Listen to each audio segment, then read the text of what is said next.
Antes de empezar a desarrollar mi tema, no puedo dejar de considerarme gratamente impresionado por quienes me han precedido, porque me traen a una reflexión. Los derechos humanos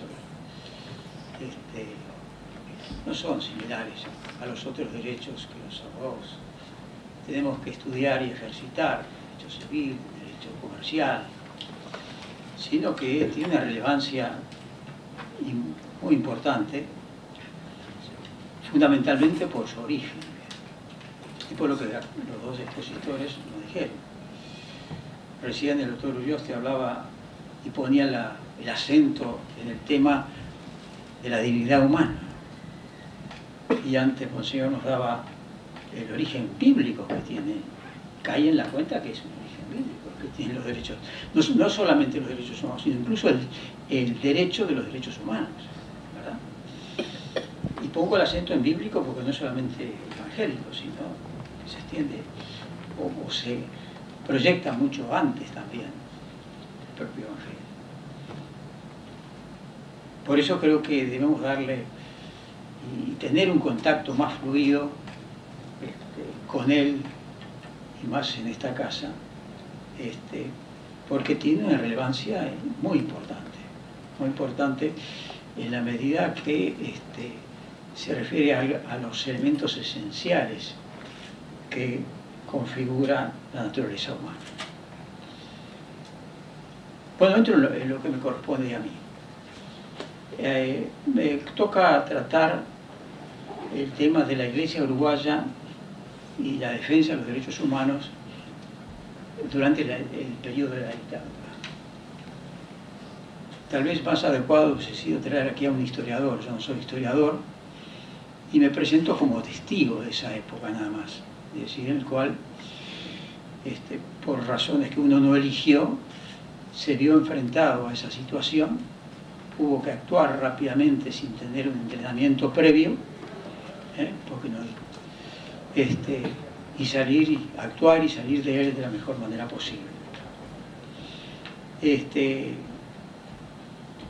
Hay una cosa que también que previamente me interesa señalar.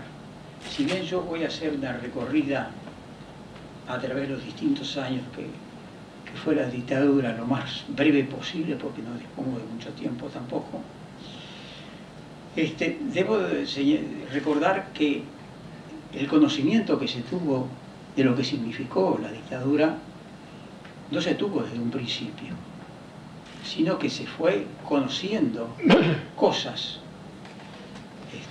o barbaridades o violaciones a los derechos humanos a través del tiempo. Cuando se decreta la dictadura, fundamentalmente lo que preocupaba era el tema de las libertades. Se afectó la libertad, las libertades de reunión, de expresión del pensamiento. Pero después, con el correr de los años, ¿no?, se vio que la cosa tenía otras cosas, tenía otros ribetes mucho más graves, o tanto o mucho más graves que esos, como por ejemplo el tema de las desapariciones. Al principio ni se hablaba. Se empezó a conocer el tema de las desapariciones cuando los familiares empezaron a contar qué pasaba con sus parientes, hermanos, esposos, hijos, que el sistema no devolvía, sino que los había escondido y los había hecho desaparecer. Digo porque no fue una cosa homogénea, desde el principio se supo lo que era, no, fuimos aprendiendo lo que era la dictadura a través del tiempo.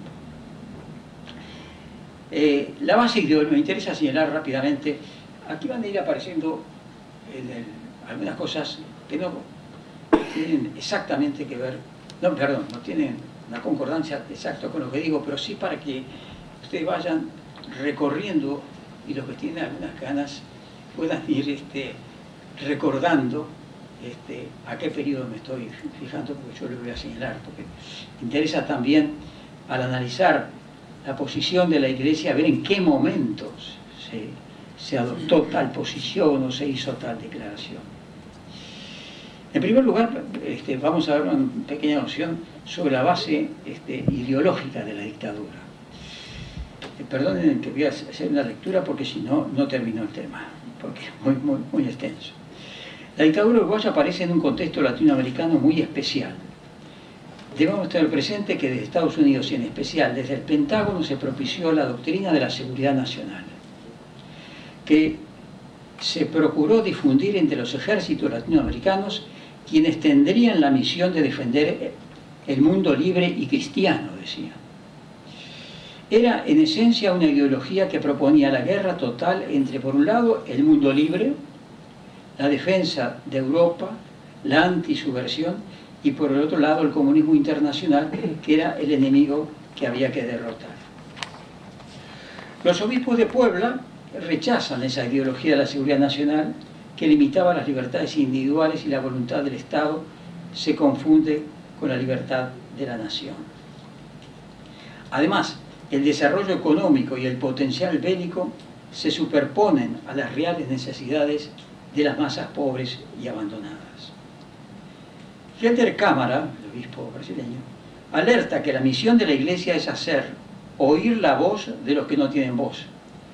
Y el Sínodo de los Obispos de 1971 sostuvo que la acción prioritaria era proteger las víctimas silenciosas de la injusticia. Lo cierto es que los derechos humanos quedaron subestimados ante el empuje de la doctrina de la seguridad nacional. Para analizar la posición de la Iglesia cabe tener presente la trascendencia que tuvieron varios eventos: el Concilio Vaticano, 1962-65, la reunión de Medellín del 68, y donde tuvo una actuación destacada el obispo Partelli, y la reunión de Puebla de 1978. Al entrar a examinar cómo actuó, esto es una visión muy parcial, muy sujeta a necesariamente esto que vamos a tratar hoy. Me gustaría que fuera mucho más revisado más adelante y que fuera objeto de un estudio más detenido. Pero lo primero que me interesa destacar, porque lo percibí, lo viví, fue el protagonismo que tuvieron desde un comienzo los sacerdotes y las parroquias. Empiezo por la base, no por la jerarquía, por la base. Los curas y las parroquias. Aparte de la Iglesia como organización, estuvieron en la primera línea del cuestionamiento de la dictadura los sacerdotes en forma individual desde su parroquia, tanto en Montevideo como en el interior. Algunos se recuerdan más porque salían en notas o reportajes en los medios escritos.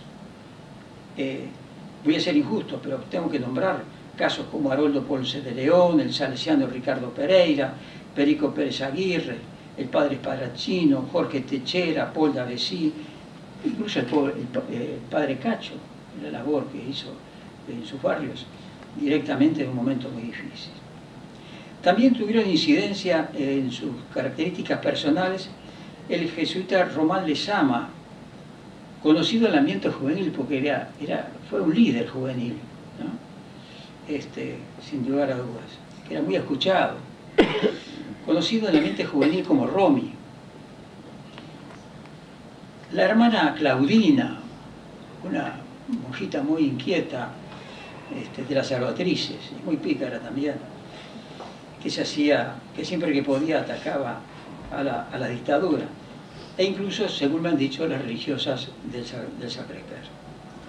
Los sacerdotes además dispusieron sus salones parroquiales para que se informara y discutieran temas muy importantes, como el plebiscito de 1980. Lo recuerdo muy especialmente porque participé en alguna de esas charlas que pedían, bueno, ¿qué pasa? ¿Se acuerdan que los militares presentaron en determinado momento un proyecto de reforma de la Constitución, que no tuvo suerte, pero en fin, no tuvieron ellos suerte? Pero la gente quería saber el contenido.